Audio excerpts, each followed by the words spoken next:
भगवान काल भैरव मंदिर का रहस्य उत्तराखंड की ऊंची पहाड़ियों पर बसा एक छोटा सा गांव देवपुर।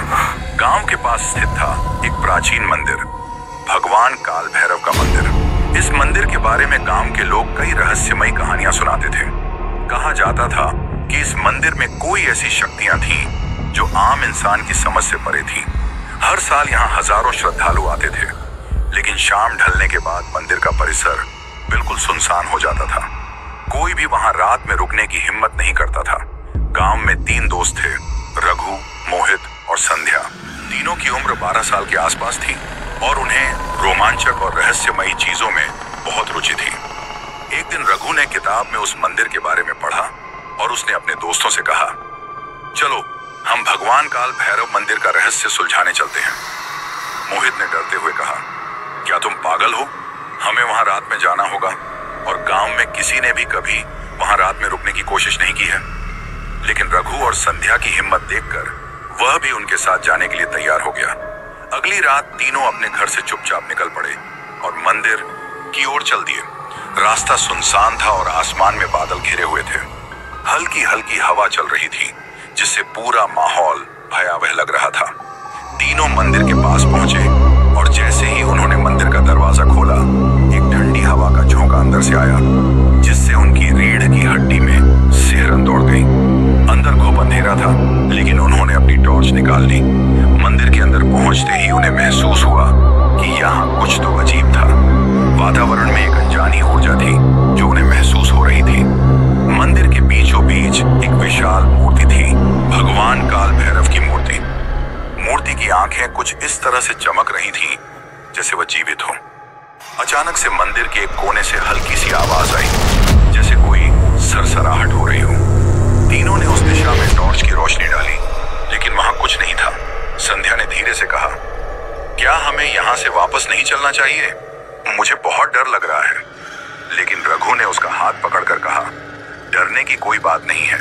हम बस देखना चाहते हैं कि यहाँ ऐसा क्या है जिसके कारण लोग डरते हैं। उन्होंने मंदिर के चारों ओर घूमना शुरू किया और तभी मोहित की नजर एक पत्थर की दीवार पर पड़ी, जिस पर कुछ लिखा हुआ था। उन्होंने नजदीक जाकर देखा तो उस पर एक श्लोक लिखा था, जिसका अर्थ था, जो सत्य की खोज करेगा वही इस रहस्य को जान पाएगा। रघु ने उस श्लोक को ध्यान से पढ़ा और समझने की कोशिश की। तभी संध्या की नजर दीवार के पास बने एक छोटे दरवाजे पर पड़ी, जिसे पहले उन्होंने नहीं देखा था। वह दरवाजा बहुत पुराना और जंग लगा हुआ था।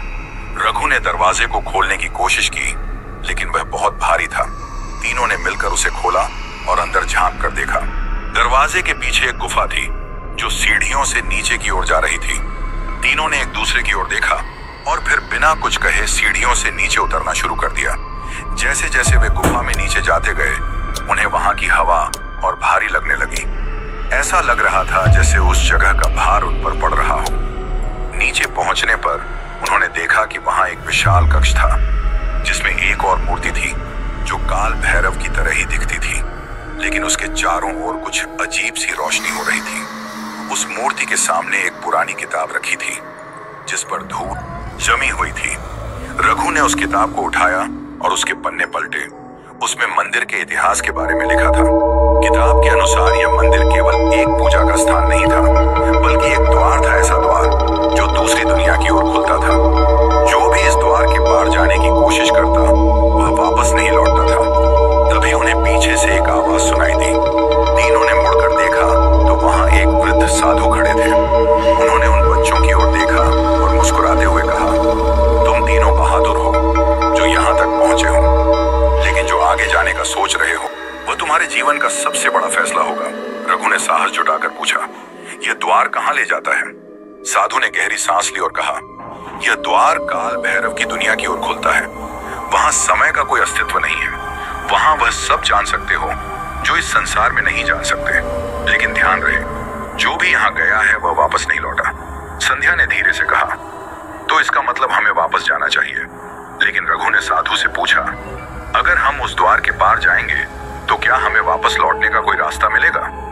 साधु ने कुछ देर सोचा और कहा, शायद, लेकिन तुम्हें अपने मन की शक्ति और दृढ़ निश्चय पर भरोसा रखना होगा। तीनों ने कुछ देर सोचने के बाद फैसला किया कि वे इस रहस्य को जानने के लिए उस द्वार के पार जाएंगे। साधु ने उन्हें एक मंत्र सिखाया जो उन्हें वापस आने में मदद कर सकता था और कहा कि वे अपने मन को शांत रखें। वे तीनों ने अपनी आंखें बंद कर ली और मंत्र का जाप करते हुए उस द्वार से होकर पार चले गए। अचानक से उन्हें ऐसा महसूस हुआ जैसे वे एक दूसरे आयाम में पहुंच गए हों। वहां चारों ओर केवल शून्यता थी, न कोई रास्ता, न कोई दीवार। तभी एक तेज रोशनी के साथ भगवान काल भैरव का रूप प्रकट हुआ। उनका स्वर गंभीर था, जो सत्य की खोज में आए हैं वही यहाँ टिक सकते हैं। क्या तुम तैयार हो? तीनों ने एक स्वर में कहा। हाँ, हम सत्य जानना चाहते हैं। काल भैरव ने उन्हें दिखाया कि संसार का वास्तविक स्वरूप क्या है। उन्हें बताया कि जीवन का अर्थ केवल जन्म और मृत्यु नहीं, बल्कि आत्मा की यात्रा है। तीनों बच्चों के मन में अजीब सा शांति और समझ उत्पन्न हो गई। वे समझ गए कि इस संसार में सब कुछ अस्थायी है और आत्मा ही एकमात्र सत्य है। भगवान काल भैरव ने उनसे कहा, तुम्हें जो जानना था वह तुमने जान लिया, अब तुम जा सकते हो। तीनों ने वापस लौटने का मंत्र जपा और पलक झपकते ही वे फिर से उस गुफा में लौट आए। जब उन्होंने पीछे मुड़कर देखा तो वह द्वार गायब हो चुका था। साधु भी वहां नहीं थे। तीनों ने एक दूसरे की ओर देखा और मुस्कुरा दिए। वे अब बदल चुके थे। अब उन्हें जीवन का एक गहरा अर्थ समझ आ गया था। वहां से बाहर निकलते ही वे काम की ओर चल पड़े। उस रात के बाद उन्होंने कभी उस मंदिर के बारे में किसी से कुछ नहीं कहा। ये कहानी पसंद आई हो तो लाइक, कमेंट और सब्सक्राइब करिए मेरे चैनल को।